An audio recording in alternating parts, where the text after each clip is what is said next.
मर्दों को औरतों के साथ और औरतों को मर्दों के साथ हुस्ने सलूक करने की तलकीन इरशाद फरमाई। और आका करीम ने जो आखिरी वसीयत अपनी उम्मत को की, उसके बाद हुजूर अलैहिस्सलाम का विसाल हो गया। उसके बाद कोई वसीयत नहीं है हुजूर की जुबान से जो निकली हो। फरमाया, लोगों मैं तुम्हें दो चीजों की वसीयत करता हूं। एक अस्सलात अस्सलात, नमाज नमाज, यदि नमाज को न छोड़ना।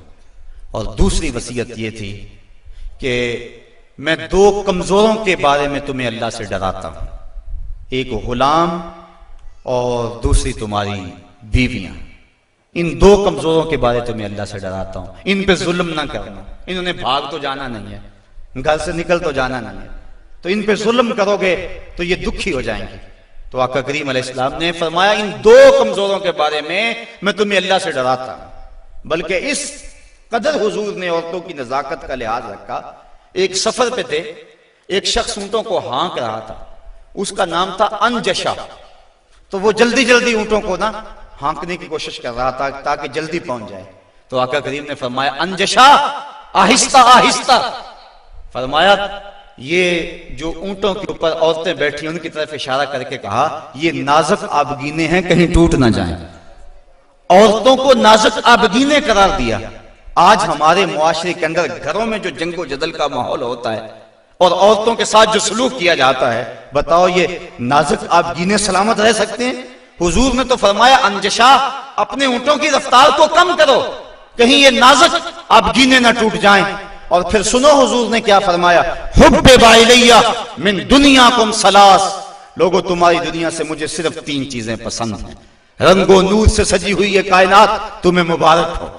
ये बज़्म कवाकब का नूर, ये अफलाक, ये जमीन, ये लहलहाते हुए सब्जे, ये कायनात का हुसन, ये कौसे कज़ा की रंगीनियां, ये बहारों के रंग, ये पर्वतों की कितारें, ये मुरगन गजाएं, ये अनवा अक़साम के फल, जिंदगी का सारा हुसन, ये मौसमों का नूर और रोशनी, सब कुछ तुम्हें मुबारक हो। फरमाया, मुझे तो सिर्फ तुम्हारी दुनिया से सिर्फ तीन चीजें पसंद है। ये नहीं कहा मेरी दुनिया से, कहा तुम्हारी दुनिया से।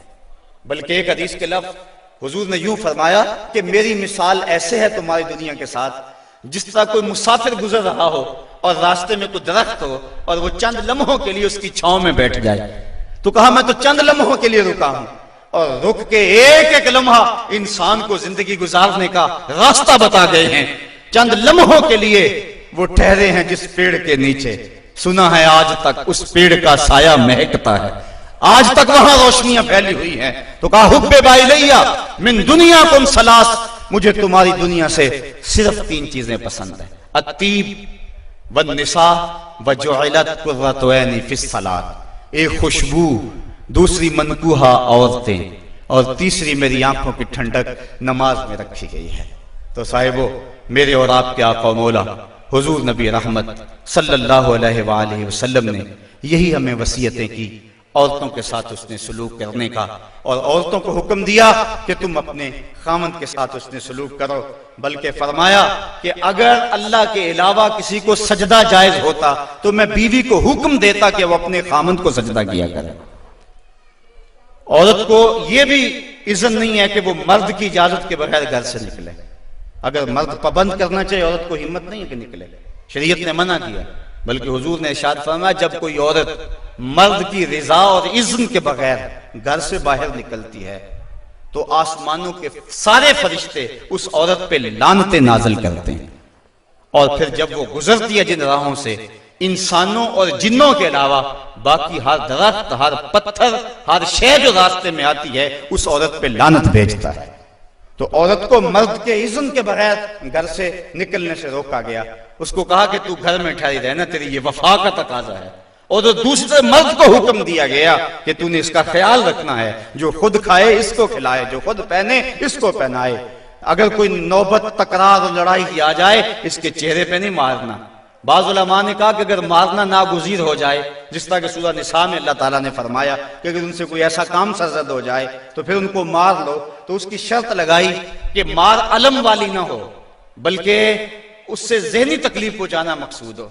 और बाज़ ने कहा कि मिसवाक की मिकदार के अंदर रुई लेकर उस रुई का एक डंडा बनाया जाए और रुई उस औरत को मारी जाए। अब बताओ, रुई के डंडे मारने से औरत को कोई तकलीफ होगी, या सरहाना पकड़ के उसको मारोगे तो कोई तकलीफ होगी? तो मकसद औरत के ऊपर मर्द ने अपने गुस्से को निकालना है, वरना ये एक ऐसा नाजुक आपगीना है कि अगर तुम डंडों से मारने लगोगे, ठुड्डों से मारोगे और जुबान से गालियां देगे तो ये मुकद्दस रिश्ता और ये नाजुक आपगीना टूट जाएगा और घर का माहौल खराब हो जाएगा। वही मियां बीवी कामयाब जिंदगी गुजारते हैं और उन्हीं की औलादें दुरुस्त होती हैं जो इन चीजों का लिहाज और ख्याल रख के मोहम्मद अरबी की सुन्नत सीरत पे अमल करते हैं और जिन्होंने अपने घर को जंग के नक्शे में बदला हुआ होता है।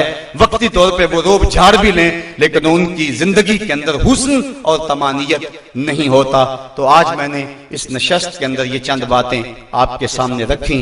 अल्लाह ताला जल्ला शानहू की बारगाह में दुआ है कि मुझे और आपको रसूल करीम के बताए हुए रास्तों पर चलने की तौफीक अता फरमाए और हुजूर ने जिस तरह अपनी अज़वाज के साथ हुस्न सलूक किया है इस तरह हमें हुजूर के नकूशे पा की बरकतें अता फरमाए और जिंदगी का हुस्न हमें अता फरमा दे।